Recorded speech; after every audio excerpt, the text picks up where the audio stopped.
Bienvenue dans le vestiaire avec Nicolas Saint-Pierre. Présentation Rockland Ford et Bréchil. C'est le temps de parler football. Dieu sait qu'il s'en est passé des choses avec l'ouverture du marché des agents libres et la période de maraudage. Passons la parole à Martin Saint-Jean.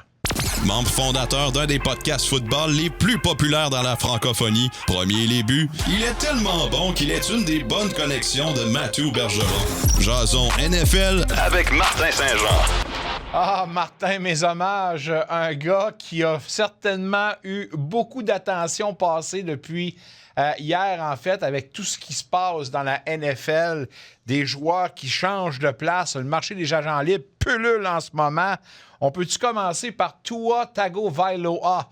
Maintenant, avec les Falcons d'Atlanta, les Dolphins ont passé outre leur quart de futur, de l'avenir qu'on disait il n'y a pas 6 ans passés. Mais ce qui est le plus spectaculaire, Martin, c'est qu'avec cette décision-là, 99 millions de dollars en pénalité pour les Dolphins, c'est du bidou, ça. Bien, en entrée de jeu, je voulais juste dire à mes clients, désolé si vous n'avez pas eu de retour de message ou d'appel parce que ça l'explose dans la NFL depuis hier. Je n'ai pas eu le choix de suivre ça. C'est l'une des journées les plus folles de l'année, puis ça l'a été encore plus. On commence, Tua, évidemment, la décision qu'on a prise du côté des Dolphins de manger une pénalité, 99 millions, c'est incroyable. C'est la plus grosse pénalité jamais vue, encore une fois, dans la NFL. Le dernier, c'était Russell Wilson chez les Broncos avec 53 millions. Puis beaucoup d'équipes vont prendre l'exemple, justement, des Broncos, qu'en 2 ans, même avec une pénalité qui a été distribuée sur 2 années, finalement, on a été capable d'avoir une équipe compétitive, qu'on était à quelques jeux de se rendre au Super Bowl. Donc, les Dolphins ont décidé de penser de cette façon-là. Ça fait extrêmement mal, évidemment. Ça va être difficile. Ça ne sera pas une belle année en 2026. Mais on a décidé de passer à autre chose. Et Tua, évidemment, une équipe qui allait le signer pour des peanuts. Lui qui est payé par les Dolphins pendant ce temps-là, donc signe le minimum. Avec les Falcons, j'aime ça. Un autre gaucher en arrière de Michael Penix. Il y a beaucoup de langues sales, c'est normal, qui vont dire « Ah ben oui, deux corrects se blessent toujours ensemble. Quelle bonne solution du côté des Falcons. » Mais je me dis au moins le game plan, il est pareil. Deux gauchers, c'est très rare. La dernière fois qu'on a vu ça de mémoire, c'était en 2000 chez les Seahawks. C'est rare de voir ça, mais ils se complètent bien. Donc j'ai hâte de voir. Puis pour 1,3 million, le gamble, ben, il n'y en a juste pas. Là. C'est très facile. Un gamble qui pourrait devenir toute une trouvaille, dis-moi si je me trompe, mais avec le départ de Tua Tagovailoa, les Dolphins se retrouvaient en grand besoin. L'arrivée de Malik Willis, qu'on a vu avec les Packers l'an dernier, je vais vous dire une affaire, là, il a été un gars qui en a surpris plusieurs parce qu'il a aidé certainement les Packers à demeurer la tête hors de l'eau en l'absence de Jordan Love. Est-ce que je me trompe en disant que Malik Willis pourrait être toute une surprise cette année? Je le souhaite, mais j'en doute. Laisse-moi expliquer. On était quand même avec les Packers, qui a une belle équipe autour de lui. Maintenant, ça envoie une équipe qui est en reconstruction. Puis on le sait, quand on va à des corps vétérans, c'est pas nécessairement le moment de gagner maintenant. Donc, j'ai hâte de voir comment que Willis va jongler avec sa nouvelle ligne offensive, avec ses nouvelles armes. On sait qu'on a laissé partir aussi Tyreek Hill. Donc, il est moins bien entouré qu'à Green Bay. J'aime le contrat, par contre, je m'attendais un petit peu plus. Au final, c'est à peu près 28 millions garantis. Donc, tu pourrais quasiment t'en sortir après 1 an si tu veux du côté de Miami. Donc, on n'a pas un trop long engagement là, envers Malik Willis. Est-ce que c'est une surprise? Loin de là. On sait que l'entraîneur-chef était l'ancien coordinateur défensif des Packers. Le directeur général était l'ancien VIP personnel du côté des Packers. Donc, la connexion était là. On va chercher un gars qu'on connaît très bien. Puis on verra où est-ce que ça va nous mener. Mais est-ce qu'on va se dire que Malik Willis sera le carrière qui va emmener les Dolphins à la terre promise? Ça n'arrivera pas. On va garder en tête les Packers parce qu'eux ont fait l'acquisition du demi de coin Benjamin Saint-Just qui a signé pour 2 ans. C'est quand même une belle acquisition. Parle-moi de Saint-Just et le potentiel qu'il a avec les Packers. Très content pour lui, Saint-Just, qui a connu sa meilleure saison en carrière du côté des Chargers, qui a su raviver avec Jim Harbaugh, qui a connu un petit peu là, du côté de Michigan il y a quelques années dans son classement universitaire. Et puis Benjamin, ben, c'est le fun parce qu'il n'a pas eu besoin d'attendre longtemps. Dès la première journée, il y a eu de l'action.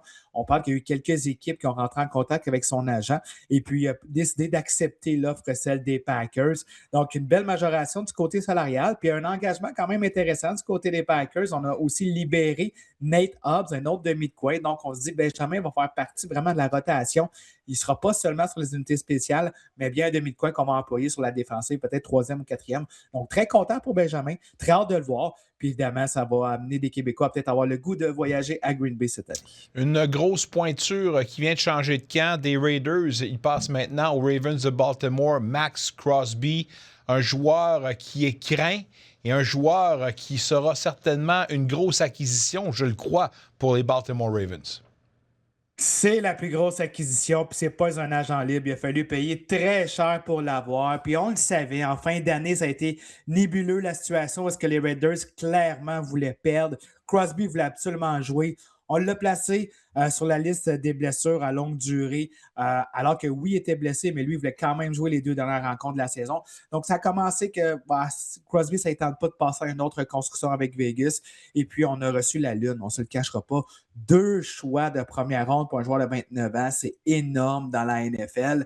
Mais je peux comprendre les Ravens qui sont tannés de toujours manquer, de toujours se faire pointer que Lamar Jackson n'a pas nécessairement les joueurs autour de lui. Là, il n'y en a plus d'excuses. C'est un joueur élite, un joueur d'impact, top 3 à sa position depuis plusieurs années. Il est dominant tant contre le sol, contre la passe, mais c'est surtout une première pour les Ravens. En 31 ans de carrière de franchise, c'est la première fois qu'on donne un choix de première ronde pour un vétéran. Donc, on change la formule au lieu d'en repêcher un. On va tout de suite chercher un joyau. Donc, très, très comprenable des deux côtés. Ça a coûté cher, mais Crosby, c'est vraiment unique. Ça a été toute une transaction vendredi soir. Déjà que plusieurs s'accordaient à dire que l'AFC Nord allait être sinon la meilleure division au niveau de la défensive. Je vous nomme quelques noms. Max Crosby avec Baltimore s'en va rejoindre Kyle Hamilton et également Justin Madubuike. Il y a également Cleveland, Myles Garrett, Daniel Ward, Martin Emerson. Avec Pittsburgh qui, lui, a TJ Watt, Alex Highsmith et Micah Fitzpatrick. Tous ces joueurs-là que je viens de nommer sont parmi les meilleurs joueurs défensifs de toute la NFL. Si je suis les Bengals de Cincinnati à l'annonce de cette arrivée-là, est-ce que je m'arrange pour avoir la meilleure ligue offensive? Bien, effectivement, on a tous eu cette réflexion-là, puis beaucoup de memes ont passé sur Internet, justement, en faisant des blagues comme quoi que Joe Burrow, ça ne tente plus de jouer pour les Bengals. J'espère vraiment qu'on va en repêcher parce qu'on n'a fait aucun mouvement présentement pour la ligne offensive. On a cependant signé 2 bons joueurs défensifs, mais ça n'aidera pas nécessairement directement Joe Burrow. Donc oui, je m'attends à ce qu'au prochain repêchage, on investit très tôt. On a le choix numéro 10, ça pourrait très bien être un joueur de ligne offensive, mais il faut le protéger. On ne veut pas voir Joe Burrow se blesser encore comme l'année passée, comme en début de carrière également. La NFL a besoin d'un Joe Burrow en santé, puis on aime ça le voir jouer au football.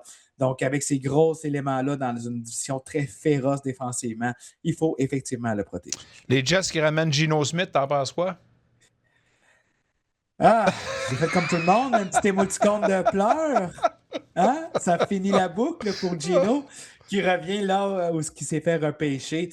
Ah, écoute, ça coûte des peanuts encore une fois. Puis Ouais. Je comprends les fans des Jets qui sont tellement frustrés et tout, mais ça te prenait quand même un carrière vétéran. Et puis, tu le sais, du côté des Jets, tu ne gagneras pas cette année. Tu as le choix numéro 2. Malheureusement, dans une mauvaise cuvée là, pour repêcher un carrière, on sait que Mendoza sort premier. Ça ne sera pas un carrière au deuxième. Donc, tu dis, écoute, j'ai pas le choix de prendre un vétéran, pourquoi pas Geno Smith qui me coûte absolument rien. Ça va pas amener grand-chose, mais honnêtement, ça aurait pu être pire aussi. Laquelle des grosses pointures qui a quitté son club initial t'impressionne le plus?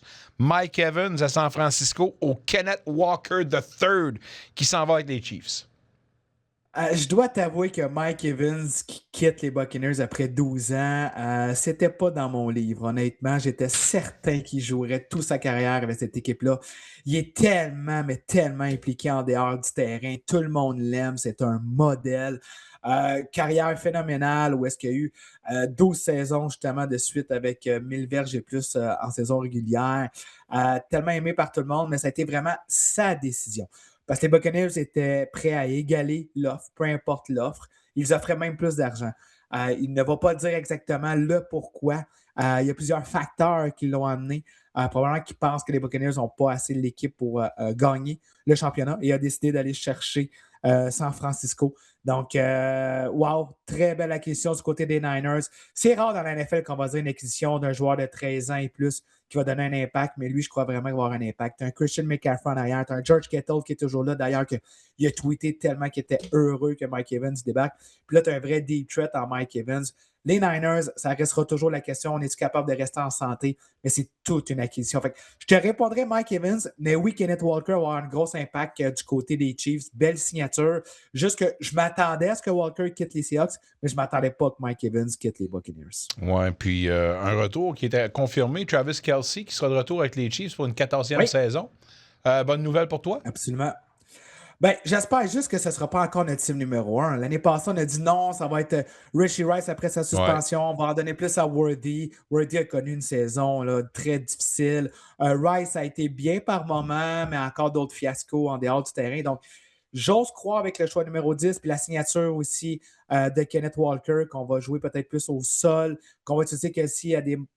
peut-être des moments de bloc aussi, des petits peu de screen ou des affaires comme ça, mais ça ne doit pas être ton receveur numéro 1, sinon tu es dans le trouble, les Chiefs, si tu vas manquer encore les séries. Donc, j'espère qu'on l'a bien fait comprendre à Kelce et qu'il connaît bien son rôle pour 2026. Signature de 15 millions pour le monsieur. Alors, on va leur souhaiter que ce soit la bonne décision. Pour l'instant, on n'en sait pas plus sur Tyreek Hill.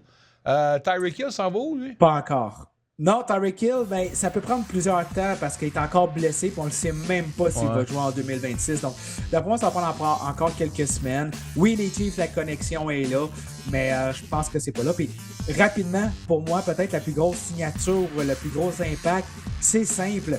C'est du côté des Lions de l'Université de York qui ont choisi Xavier Saint-Pierre, mesdames et messieurs. Quelle acquisition! Ça a été mon numéro 1 sur mon bucket list. Puis let's go, Nico! Le football, c'est tellement des beaux moments familiales. Je suis très fier pour ton fils, ta famille et toi. Vous le méritez, mes amis. Ouais, ben merci. Toi tout. Tu viens de me pogner au cœur encore, mon tabarnouche. Merci. Tu sais pas comment que ça me touche. Un retour sportif 100% local dans le vestiaire avec Nicolas Saint-Pierre.